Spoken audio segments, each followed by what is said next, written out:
Good morning, good afternoon, good evening. My name is Mark Kirby. I'm the President and CEO of the Canadian Hydrogen and Fuel Cell Association. I'm speaking to you today from Vancouver, where it's early in the morning and is the traditional and unceded territory of the Coast Salish people, the Tsleil-Waututh, Musqueam, and Squamish nations. And I am absolutely delighted to be here today on the Canada-Turkey Hydrogen Workshop to tell you a little bit about what's going on in Canada and to hear from three very illustrious speakers. So we have with us today Dr. Shaohong Wu, who's the Director of Research and Development with Energy, Mining, and Environment with the National Research Council of Canada. We have Oben Uluc, who is Sales Director, EMEA and India for Ballard Power Systems, Inc. And we have Kneisz, Global Business Director, Development Director for Hydrogen and Fuel Cells with Cummins Incorporated. And these are three heavyweights in the Canadian hydrogen fuel cell sector. So I really look forward to hearing what they have to say today. But before we get underway with that, I want to do a quick presentation on what's happening here in Canada and some of the activities that we're seeing. So I'll start by sharing my screen and give you a little bit about Canada's hydrogen energy landscape, what we're seeing happening in Canada these days. So first of all, I think as you've probably heard and probably know if you're joining this webinar, hydrogen is going to be a big part of our net zero future. It's needed in heavy transportation, in heavy industries for industrial processing, in building heat and industrial heating, and as an energy storage vector for clean power. And so it is both essential for us to hit our net zero 2050 goals, and it is also a very significant economic opportunity, which Canada, along with many other countries in the world, is looking to participate in and to share in, and which we think is a great opportunity. You'll also have heard already a little bit about some of the government actions that are happening in Canada. We have that under the general framework of the climate plan and our net zero commitment. It includes the hydrogen strategy, which Aaron will have spoken about, and also a number of policy measures, such things as the price on carbon, the clean fuel standard that's coming into effect, the clean fuel fund, zero emission vehicle requirements, and at present, over 12 billion in net zero funding that's available for hydrogen projects and other activities. We also have a significant number of hydrogen hubs that are already established or are in development. So you can see in Vancouver, in Alberta, in Edmonton and Medicine Hat, in Quebec and Bécancour-en-Verenne, we have very active activity in hydrogen hubs or nodes or valleys. But we also have many other cities that are moving forward to look at how they can take advantage of that. We are well positioned in Canada. We are a leading energy exporter of all types of energy. We're a top 10 hydrogen producer today. We have over 100 years experience in selling electrolytic equipment, researching and developing products in that area. We're the cradle of the PEM fuel cell, been more than 40 years of effort in that area. We are a leading clean hydrogen producer. So that's hydrogen produced with low GHG emissions intensity. We have in place 3 merchant hydrogen plants in Canada and more in development to provide that critical supply for early adopters. And as mentioned, we have hubs in development right across the country. The Canadian Hydrogen Fuel Cell Association itself is a nonprofit industry and academic association. We act as the voice of the sector, and our vision, it's accelerating hydrogen energy. We want to see what we can do to make hydrogen an energy carrier in not only Canada, but globally. We have 3 branches in operating right now in BC, Ontario, and Quebec, and we're also affiliating with the Hydrogen Alliance in the Maritimes. So we have both a national voice and a regional presence. We have many leading companies, over 160 in our association and our regional branches, and they range from major heavyweights, international companies, domestic powerhouses, and also a number of new technology startups, companies that are bringing forward the next waves in hydrogen energy. The capabilities of the sector are very wide ranging, everything from products to fuel cells to hydrogen production, distribution, and very important in testing, certification, in studies, management, and of course, not least in research and development. So a very strong base that has been developed over the past 100 years and leads to some very strong capabilities. And it's right across the board. So we have experience both in industrial processing, where we're looking to compete with coal and gray hydrogen and putting in clean hydrogen supply for refining and so on. We have experience now moving forward in the heating area, where hydrogen can replace natural gas or supplement natural gas in heating for buildings, for industrial kilns and that sort of application. We have a start in energy storage, although this is an area that it really does require some scale to start getting to the to being a meaningful area, and that's an area which we're starting to move forward in the area of storage and stationary power. And then, of course, we have a great deal of strength in the transportation sector, light, heavy duty, marine, and starting to see activities in the aviation sector. So Canadian companies are active in these in Canada and around the world. That international experience covers research, covers partnerships. We're an exporting nation. Our companies work in partnership with companies around the world. We work in helping people in developing hydrogen or fuel cell products like vehicles, whether that be cars, whether that be heavy trucks. We work on, of course, selling equipment and products for hydrogen projects around the world. And our people have an enormous amount of experience in working in the global sector. So it really is a strength that we have in the international collaboration. And what we're seeing is a growth. We have strong revenues, many people employed in this, and it is scaling up as shown, on track with what happened in wind and solar. So we are excited to see the developments that are happening in the hydrogen fuel cell sector. And we're also seeing the ramp in the sale of fuel cells. It is the classic horseshoe shape, or pardon me, hockey stick shape, a good Canadian analogy, where it's really starting to see a rapid growth in Canadian fuel cell products incorporated in products around the world. So what we have in Canada, many things happening. Research, technology startups. We have the BC Fuel Cell Cluster with 30 companies that are focused on PEM fuel cell development. But we also have the Ontario Electrolyzer and Nuclear Hydrogen Cluster. We have low-cost clean production in Quebec from our renewable power resources, our massive hydro resources there, and in Alberta from our fossil fuel resources with carbon management through capture and sequestration. We have the expanded merchant capacity. We have a leading hub developed already in Alberta, centered around that clean hydrogen production. We have multiple blending projects in development, including what will be the first in North America, a Cummins project in Markham to blend hydrogen to that area. We have biofuel and biochemical production, including the Enerchem project, a $900 million project recently announced to produce clean biofuels in Quebec, taking advantage of the low-cost hydrogen there. And transportation projects, pilot and demonstration, whether that's light duty with a retail fueling infrastructure, material handling, buses, trucks, freight, and freight rail projects. So a wide range of experience here in Canada, and of course, much more internationally.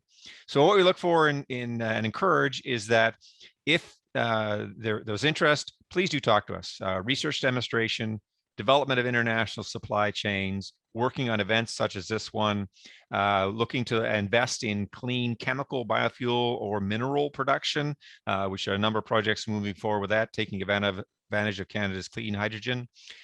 Investment opportunities in the companies that are operating here in Canada, and obviously the longer term opportunity for clean hydrogen exports, taking advantage of our low cost energy and great distribution infrastructure to move forward. So that gives you a quick idea of what's going on. We do encourage people to reach out to the CHFCA if you're interested in further information in that area. Thank you very much. So with that, I will stop sharing. And I will turn it over at this point to Dr. Wu. And of course, the the National Research Council has a long history of leading research in the area of electrochemistry. It's been doing that for, say, many decades, and over the past number of years has also focused that electrochemical expertise into the area of electrolysis and in the area of fuel cells. So real strength in this area, and I turn it over to Dr. Wu to talk further about that. Thanks. Thank you, Mark. I will share my screen. I have a very short presentation, and then we can follow on with the discussion. Good morning, good afternoon, everybody. Thank you, Mark. Thank you for the organizer for this opportunity to discuss hydrogen opportunities. My name is Shaohong Wu. I'm the R&D director in the National Research Council of Canada. I'm based in Vancouver, BC, Canada. So before talking about the specific activities at NRC, I'd like to give you a very brief introduction about NRC. So the National Research Council of Canada is the government of Canada's largest research and development organization. So we have more than 100 years of experience. And also we have over 4,000 scientists, engineers, and the technicians and the other experts, which across the whole country of Canada, sitting in more than 170 buildings in the different locations. So our three key roles at NRC is for business innovation and support federal policy mandate, and also particularly to advance technology development. In Canada and also across the world, we work with different partners, and including, for example, in Canada only, we work with over 8,000 SMEs, and also the other R&D companies, and as well as the colleges, universities, and the other government department. So we do work over 30 with over 30 countries in different areas in advance the technology and the R&D development. So at NRC, we organized in by different divisions, and we have 14 research centers and 6 divisions, which covers quite different areas. So I'm sitting in the engineer division in the energy, mining, and the environment research center. So the EMEA research center focus on the advanced scientific development, and also in the clean energy and the mining sectors to grow and protect Canada's future. Our major capability is on material characterization and development, and mainly on the clean fuels and the energy conversion technology, particularly in Vancouver side on hydrogen and the fuel cell technology. And we have the research team across the country in Vancouver, Mississauga, Ottawa, Montreal, and Bushville, and they also focus on the water process and the sensing technology, modeling and the simulation, system integration, and also clean processing. This is quickly about who we are at NRC. And you may already know that Canada recently released its hydrogen strategies. This was in the last December, and which focus on the both domestic and the international market. So this is a very important piece to enable net zero by 2050. You may already see this. The hydrogen it played a important role in Canada's decarbonizations, and particularly hydrogen is an essential component to enable us to meet our target, and is a complement to direct electrifications and also to other renewable energy adoptions. This is a hydrogen strategy goal by which divided into near term, middle term, and the long term. And to reach all these goals, the sustainable R&D in material development, in hydrogen production, distribution, storage, and others like CCUS and end use will play a critical role. And along with that, the government's supporting policies will be essential to enable us to reach this goal.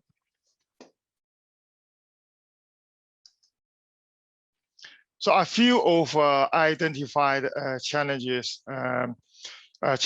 was presented here.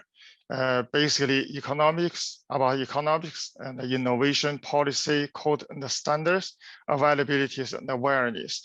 And from NRC's point of view, we can see that we can play and contribute to many different perspectives here, and particularly for innovation and code and standards. And we have quite intensive activities invested in this area, working with partners to support, to deal with these challenges. So at NRC particularly, we organized by research programs, and there are a few RC's research centers have been spend quite a significant efforts in the hydrogen and the fuel cell technologies. So there are 4 leading programs in this area. One is the Materials for Clean Fuels program, and the others include Advanced Clean Energy program, and another 2 are for the transportations. So from this diagram, you can see that our programs covers from very low TRL to high TRLs, and target the end users in transportation sector, constructions, and the value-added chemicals. Particularly for the Material for Clean Fuel Challenge program, we target at the development of the next generation materials for hydrogen production and the CO2 conversions, and particularly with focus on CCUS. We developed artificial intelligence for material discoveries. Through this program, we collaborate with quite a number of academics and also SMEs in Canada, and also the international partners. So this program target at develop transformative high risk and high reward technologies for net zero chemical and fuel productions. So it's mainly focused on the low TRL fundamental researches to bring breakthrough to this application. Oh, sorry.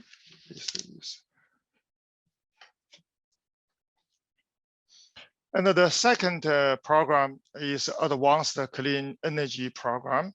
So this program is designed particularly to enable Canada to meet our 2050 GHG emission reduction target. It has supported the GOC's initiative, particularly in the hydrogen strategy, critical mineral initiatives, and clean fuels, CCUS, and others. And we also working with the partners in this program, partners from the domestic and the international research organizations, universities, and companies. In addition to adopt, further demonstrate the technologies developed in the low TRL program, and we have 2 end use programs mainly focused on the transportation.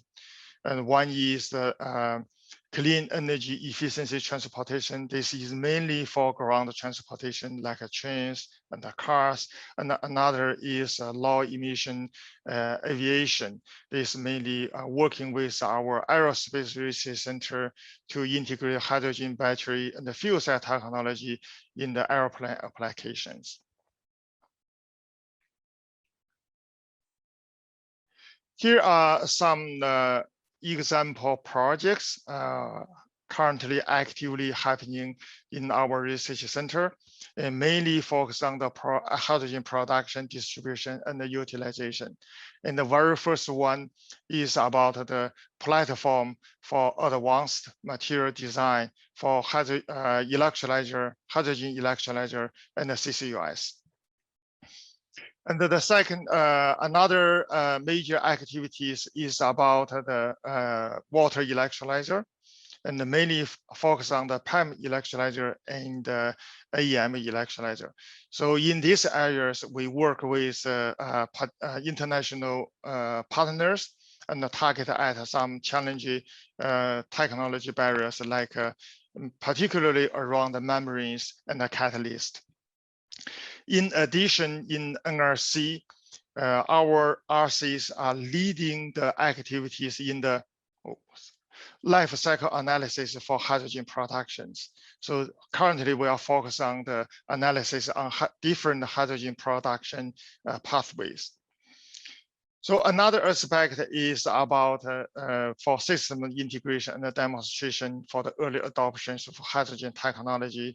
And one of the areas is we're working with partners on data management, particularly in the hydrogen distribution, like hydrogen fueling stations, and also the in the distribution about the pipeline materials for hydrogen distribution. And the last but not least is the code standards regulations. We invest quite a significant efforts in this area. And the current one of the active projects is working with our partners in the developing a roadmap for hydrogen commuter trains. So in summary, at NRC, we committed to strategic partnership to enable the collaborations with private and public organizations in Canada and also globally. So we developed the strategic fundamental research for technology innovations and knowledge development. And we de-risk the investment and also partnership with private company in the demonstrations to bring awareness, social awareness about the hydrogen technologies. So, and the last one is about we spend quite a significant efforts in developing the code and standards to support this hydrogen strategy. Yeah, that's all of my presentation. Thank you very much, Shaohong. Appreciate it very much. In the interest of time, looking to not try and squeeze Alan and Oben too much, I'm going to move right on at this point to Alan and let him, sorry, to Oben and let him give a presentation on what's going on at Ballard. Thank you, Mark. So I'll just share my screen and then we go.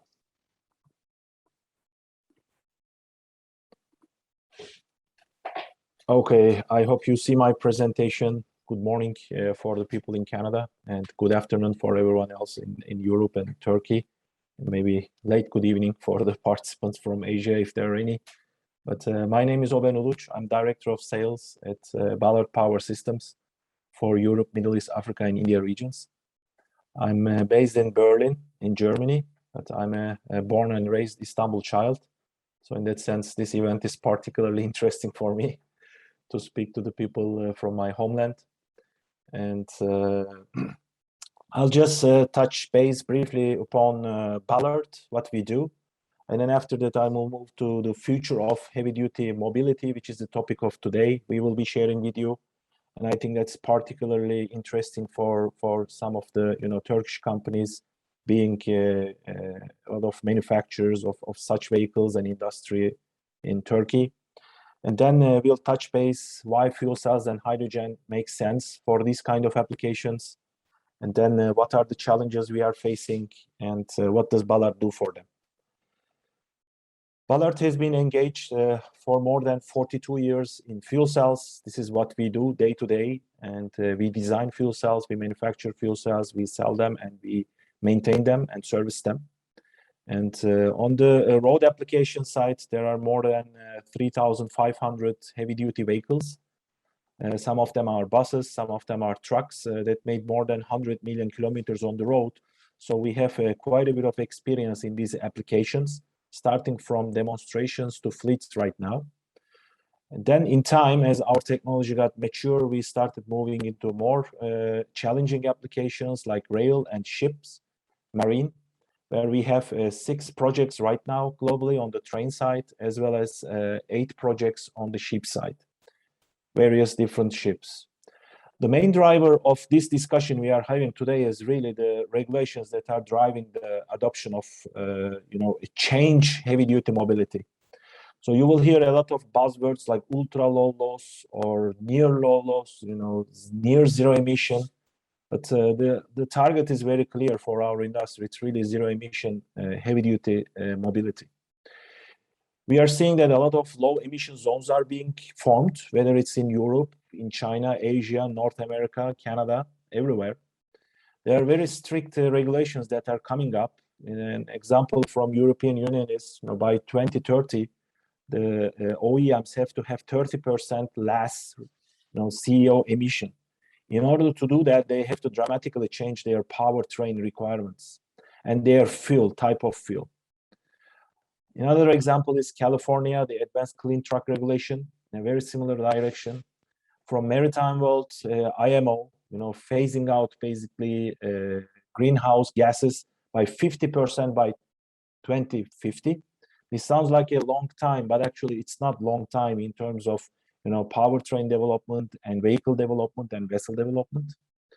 Quite a few examples. One of the very interesting ones is Norway, just basically saying that by 2026, any vessel going into any fjord in Norway must be zero emission and full stop. So that requires us basically, to start discussing and finding solutions. What's the future of heavy mobility? So how are we going to do this? And when we start talking about zero emission, you quickly end up with, okay, we need to electrify everything we can where it makes sense and where it makes economically sense. So an electric powertrain, can be really efficient, can be very quiet. If we use renewable energy, it can be zero emission and a real alternative to the current, polluting combustion engines. So basically, Ballard's aim is wherever it makes sense to replace the internal combustion engine, a diesel vehicle or vessel, one-to-one with a fuel cell vessel, ideally without changing none of the duty cycle, the timelines, the time plans, everything keeping the same. So the electricity for the vehicle or vessel is going to be supplied by a combination of batteries plus either onboard or offboard electric generation, power generation. If it's offboard, it can be a charging infrastructure in the depot. If it's onboard, ideally it should be fuel cell. So you can also do this with diesel. There are diesel electric, but that again connects us back to emissions and back to fossil fuels. So there are certain applications, based on the experience of the industry, also experience of Ballard, where hydrogen will be the most competitive, basically solution. These are applications where the engines run 8 hours, 10 hours, 12 hours, up to 24 hours a day. A ferry boat in Norway works 23 hours a day. It has only 1 hour for basically half an hour on one side and another half an hour on the other side to pick up the passengers, and the rest of the day it works. If you look at buses, intercity buses, coaches, trucks, train, ships, these are the applications we are talking about. And we believe that fuel cell technology will be needed to decarbonize those sectors. And here is why it makes really sense to consider fuel cells for this. First of all, the power to maintain the speed in these applications is a challenge for example, battery. So either you need a lot of battery to keep the duty cycle, and that's a lot of weight, then it comes back, or you need to go slow, which is nobody's interest at this moment of time, where time is money in the economy. At the same time, fuel cell vehicles can have an extended range and route flexibility. So since the idea is to replace the diesel vehicle or the internal combustion engine vehicle one-to-one, basically we shouldn't expect to change any of the routes. With that, we would provide the route flexibility. And when you look at extended range, we compare, with the current solutions, the fuel cell will give you a longer range. In that sense, you might hear words like, range extender. But in the end of the day, every application decides its own size of fuel cell or battery. The idea is to extend the range. The higher energy density is a very key one. So the more energy we carry, the longer we can go, the higher speed we can maintain. But at the same time, there is, of course, a balance. No, we cannot give up on the load that we are carrying. If you think a truck that's supposed to carry 44 tons, and if 8 of that is batteries, basically you are carrying less goods but more batteries. That's what we want to prevent with hydrogen and fuel cells. And one key advantage is refueling with hydrogen is fast. So the experience, for example, with city buses is around 7 minutes. You can refill a bus and then go back to the service. And that's pretty much, what's happening with the current internal combustion engines. So again, the idea is to offer the same one-to-one operational experience. And scalability is a very key thing here we are talking about. The experience says that starting with some battery vehicle is easier, but then scaling up is more challenging versus with fuel cells and hydrogen. We can do the same thing, but the scaling up will be much easier. So if we want to put fleets on the roads of hundreds of vehicles, the infrastructure will be comparatively much smaller. Though we have some challenges in front of us, if all the problems were solved, probably we had started the industry by now. But this is a list of challenges that our industry is trying to address. Some of them we have progressed a lot, things like reliability and availability, thanks to the demonstration projects we have done over the last 15, 20 years in various applications. We are at a very good position. For example, the average fuel cell availability of fuel cell buses running in Europe, by the end of this year, it will be about 200. We have over 97% product availability. So the diesel engines are roughly 98%, 98.5%. So we are approaching the real life values very much. Maybe in a couple of years we'll be there. Now the cost issue is the most interesting one. The industry keeps a lot of attention on this, as well as Ballard. So that's, as Mark mentioned, a number of industries that we have seen in the past, which are ramping up very fast with the hockey stick effect. Of course, economics of scale will play a role.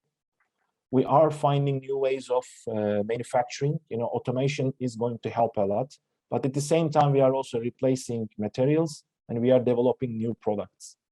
And the balance of components that are more reliable, basically.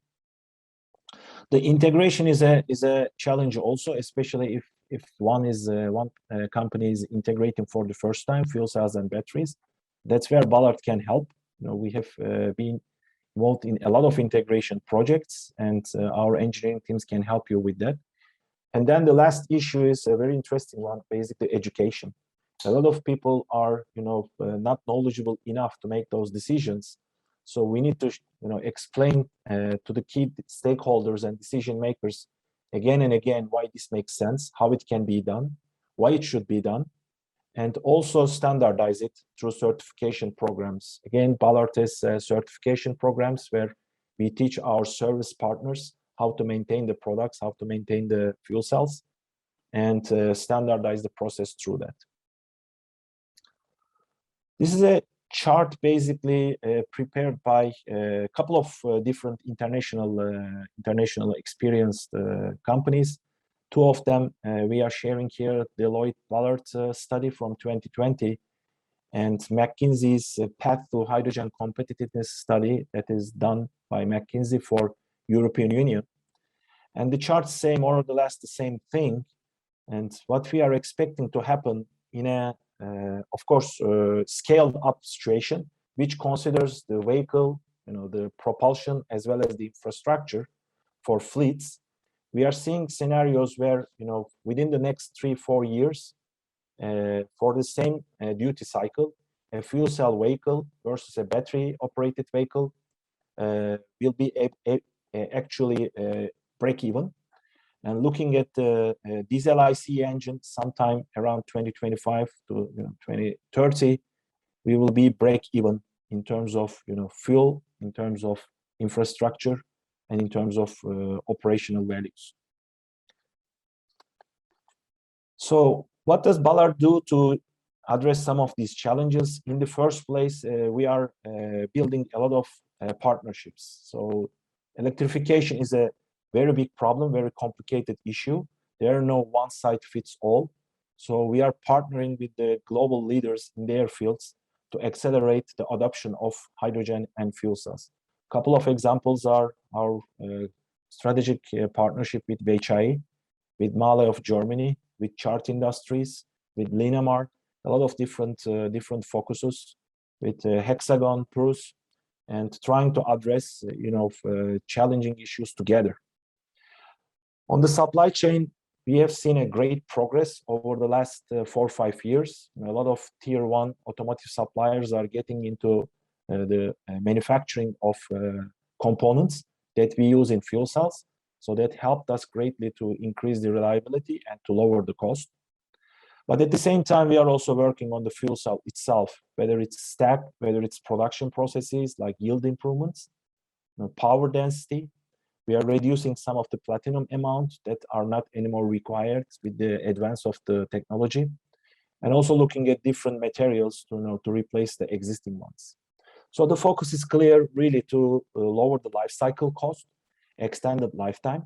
We are using some of the well-known practices like refurbishment in our technology. If you look at the diesel engine, after some years, you take the vehicle off the road, you maintain some of the powertrain parts, you refurbish the diesel engine, you clean up the pistons, and then put back the engine together.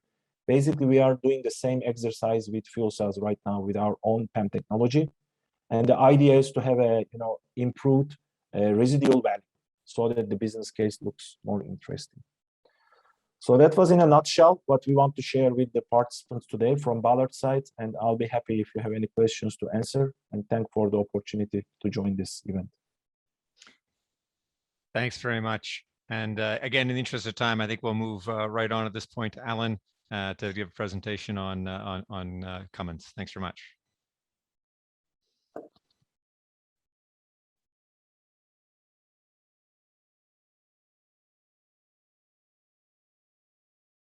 Thank you, Mark. Sorry for the slight delay here. I'll just put on the main screen.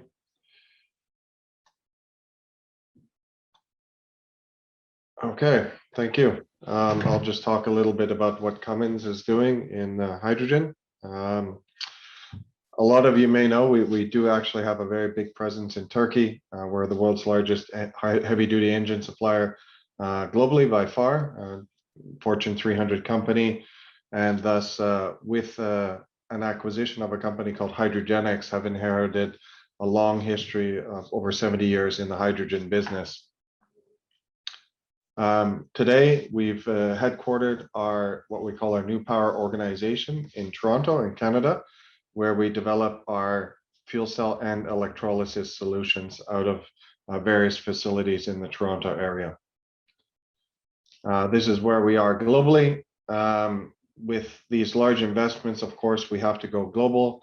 We are developing facilities or have facilities already in the US, Canada, various locations in Europe, India, and as well as China.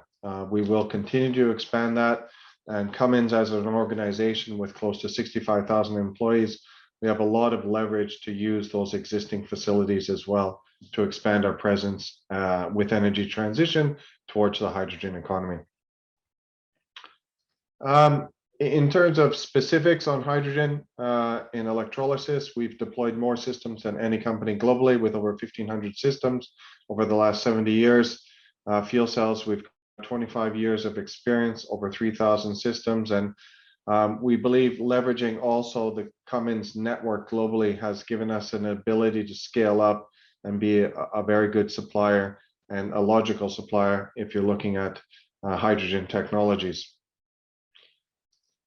In terms of the ecosystem, today we have hydrogen. I believe we're the only company globally who has hydrogen production storage with a joint venture with a company called Enprox. It's a Dutch-German company who's one of the leaders in storage technology for hydrogen, and of course the fuel cell systems, modules, and what we call compositions as well.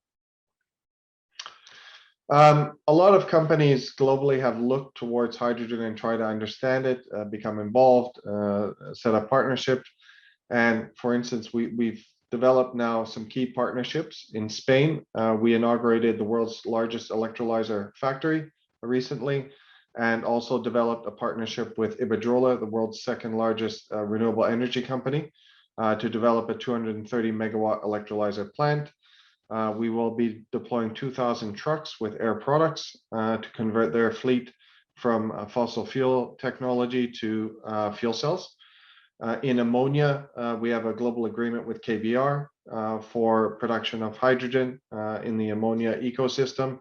And we've also developed an MOU with Chevron, a leading oil and gas supplier, to look at their transition towards hydrogen as well. And we've also developed the world's largest PEM electrolyzer plant in Canada. As you know, there's huge developments, especially in Europe, on green hydrogen. And there's really a focus on green hydrogen in Europe as the primary avenue to develop the hydrogen economy. And there's been a focus on developing these projects. But there also is a great growth in areas like Australia and other locations for green hydrogen, and we believe will be a big part of that. But just wanted to note to the audience that this is a really key focus, that green hydrogen will be the driver for the hydrogen economy. Lower cost production. Of course, there's a view from various suppliers, including ourselves, towards the $2 a kilogram goal. And we will be a big part of developing partnerships and hopefully being a part of a lot of these projects as well. In the PEM fuel cells, there's been various studies both on cost reductions of the fuel cells, applications such as locomotives and passenger rail, and of course buses are key drivers where we are today. We do see large reductions in those costs in the next few years, and our ability to scale up and ramp up in terms of the production capability and cost reductions. My colleagues from Ballard, of course, gave some great insights on that area, and we hope to be, we will be a part of that as well. In electrolysis today, our building blocks are focused on our 2.5 megawatt stack, which is the world's only at this level. We actually deployed the first megawatt stack in electrolysis about 8 years ago, or 9 years ago, I should say. And we are in the process of developing the multi-hundred megawatt systems that will be deployed in the very near future in terms of the, as you can see here, the XL, if we want to call it, or XXL systems as we develop the industry moving forward. In fuel cells, we believe we have one of the world's largest or most advanced fuel cell products. We don't need a humidifier, and we've got some unique technology around that, as well as good reliability, flexible architecture, and easy to integrate in the fuel cells. And we're deploying key projects in trucks, rail, buses, and different applications around the world for many, many years.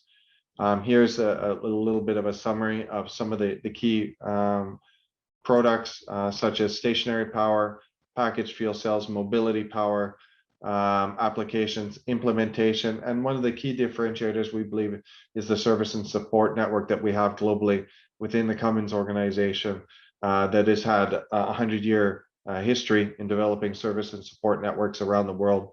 And we're leveraging on that Cummins support capability to develop greater applications and support our customers in different countries. And we do know that in Turkey, we do have a large facility, a large support network already existing and available should we do further integration and support in Turkey. These are just some of the first we've developed. We are the only supplier of commercial fuel cell trains.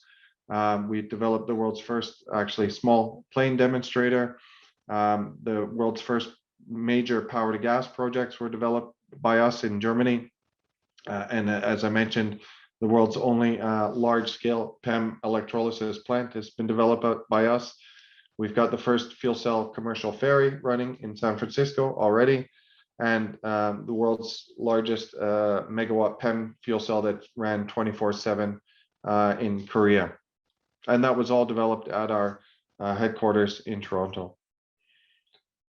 So scaling up and capability, we believe with a long history in the industry, 70 years in electrolysis, over 70 years in electrolysis, 1948, over 25 years in fuel cells, a lot of the key projects around the world. We have the presence and capabilities globally to be a major supplier and partner with various companies around the world.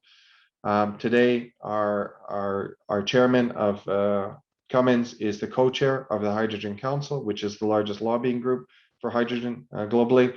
And our former CEO of Hydrogenics is actually the executive director of the Hydrogen Council. So we're, let's say, a thought leader, and we do have a key focus on hydrogen and energy transition as we move forward. And we hope to be a big part of that energy transition as well in Turkey with hydrogen and fuel cells. That's it. Thank you. Thanks very much, Alan. Appreciate that. And thanks to everyone for their talk today. We have a few minutes left here, which I'd like to ask some general questions. So we have an audience here of people probably in research and industry and government that are interested in deploying the hydrogen fuel cell sector in Turkey, in expanding and taking advantage of both the economic and environmental benefits. What would you say as as leading companies in the sector? What do you recommend to them in terms of what they should be asking from you, what they should be asking of their government to help move this forward? It's kind of a broad question, but I just I think that there's from our perspective at the CHFCA, we'd say, reach out to us. We can make connections with people that can provide you expertise, can provide you guidance in everything from codes and standards to equipment. But what would you say from your company's point of view is the key thing they should be asking? And I'll start now with Shaohong in terms of the research end of it. I'm from the working the company from the government side, but I do see that the government can play a critical role in this process. For example, government has the advantage to have the investment in the fundamental research, like what we have done in NRC about the advanced materials. So these are high risk, high return activities. And I think the government can play a critical role in partnership with private and the public partners to de-risk the technical challenges and support this process for the private company. This is only one of the perspectives I think is the most important government can contribute. Thanks very much. Milan? So that was for me, Mark. I mean, sorry, Oben. Yes. I'll take the turn to give my view. I think first of all, Turkey is in a great location in terms of renewable energy. They have both wind and solar. So the arithmetic says that enables in the first place a good hydrogen production possibility at a good cost. So I think what governments and policymakers could do in the first place is, like it happened in many countries the last 3-4 years, that they work on a national hydrogen strategy and look at the resources in the country, what that means for the deployment of these technologies, why they should do it, of course, in the first place. For sure, this is the first question to answer. But they will quickly come to the conclusion that this will help their, 2040, 2050, whatever, targets Turkey sets for itself. This is a great enabler. And that would be a great start. We are in this chicken and egg situation always in this industry that, we need hydrogen as a fuel. And then at the same time, we need volume so that there are people to produce hydrogen. But in the first place, I think to start production of hydrogen in the country is very important in a large scale. So that enables the possibility, because if you look at the country, the country has a lot of automotive industry, a lot of local manufacturers of buses, trucks, vans, all kind of vehicles. So there's a lot of local content already that can be made through the manufacturing of those vehicles. And that's kind of my my view and Ballard's view into this. Thanks very much. Alan. I think, Oben, you actually took a lot of my great ideas, and thank you for that. But Sorry, Alan. Yeah, I mean, reiterating, Turkey, I think, is a top 15 automotive producer. So there's a natural base there. They have great potential for renewables, of course, production of hydrogen. But I think, may I add just one extra point, that really you need the government to be a driver of that in early adoption. You need some funding maybe for further demonstration projects so people get used to it, further training involved so people understand this newer technology in this sector. There's a lot of great automotive talent which can be easily converted, and we're seeing that in Cummins, where we're converting a lot of the, let's say, the diesel engine talent over to hydrogen very quickly. So I think you need a bit of government push also to expand that role, so Turkey can also be a leader both in production and usage of fuel cell technology. Excellent. And I'm hearing a lot these days about hydrogen hubs or valleys or nodes.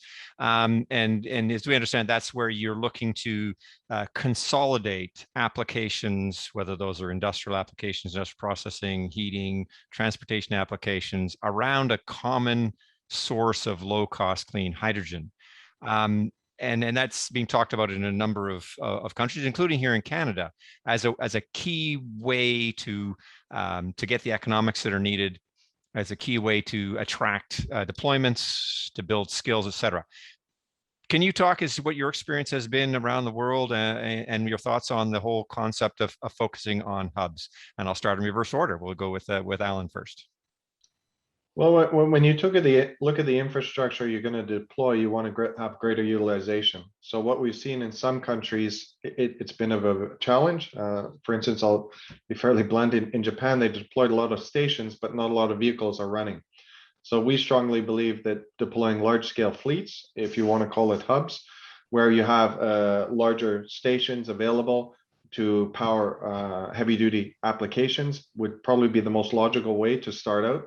You have greater utilization of your infrastructure, and of course, better economies of scale that are available for you. So I think that will be key to allow that. And you might even have, beyond hubs, as you mentioned, Mark, could be corridors. We're seeing some countries where they're looking at specific corridors where you might have a couple hubs rolled together in different regions of the world. So I think that could be another avenue, and we're starting to see that develop. It's a bit incessant, but I think there's been a lot of interest and growth in both those applications. Oben, do you have anything to add there? Yeah, sure. I can give a few examples how it's being done right now in Europe. Basically, European Union is right now choosing what they call hydrogen valleys. So it's like hydrogen hubs, you can think, and looking at the traffic within Europe, where is the heavy duty traffic, where are the locations, what are the distances, and as Alan mentioned, opening corridors. So at this corridor, they are looking at what location they would need hydrogen refilling stations, where can the hydrogen come from to these locations. It's clear the transportation cost of hydrogen is one of the highest. So if we can minimize that, bring to a level that the business case accepts, that's the ideal case. So in terms of Turkey, I think also look at the heavy duty transport routes and then see where does it make to have these hubs and what kind of distances there are. The good news is, we have coming to the stage where today vehicles can do over 400, 500 kilometers. So we can close that gap or going to 1,000 kilometers in the next years. The technology is there. It comes down to really willingness and the plan how we can do that. And Shaohong, I'll let you finish it up in the last minute or so we have, 30 seconds we have here. Okay, sure. So the hydrogen, the hub, I think, is playing a critical role for developing the social awareness and the social acceptance. So we have been successful in the hydrogen fuel cells, but for this hydrogen economy, for wider applications, I think that the transportation is still play an important role. And for example, from our perspective, we have been working with many partners in Canada, in BC, Quebec, Ontario, and also internationally, particularly with Germany, German, and also starting with Japan. And most of them are focused on the transportation. And I think there is quite active projects, activities happening either within Canada and also globally. All right.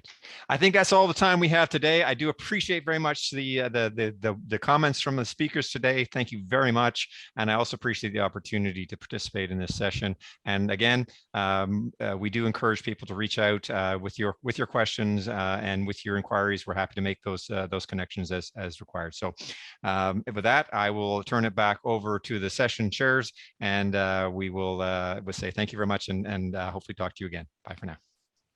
Wow, thank you so much, Mark. I think that's the best moderation job I've ever seen for a panel discussion. And I also want to thank everyone else, Oben, Alan, and Shaohong, for being part of this panel discussion. It was very informative.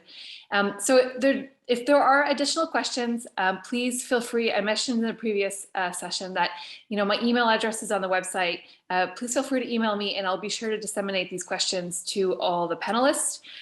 For the next session, which is more research focused, for those of you who are in the audience and want to join that, I'd ask you to please leave this session, log out, and then click on the link in the chat box, and you'll be able to join the next session that way. Again, thank you, Mark, Shaohong, Alan, and Oben. It was a real pleasure hearing from you, and thank you so much for sharing your time with us. And enjoy the rest of your day. Thanks, Naomi. Take Take care, everybody. Bye-bye. Bye. Bye now.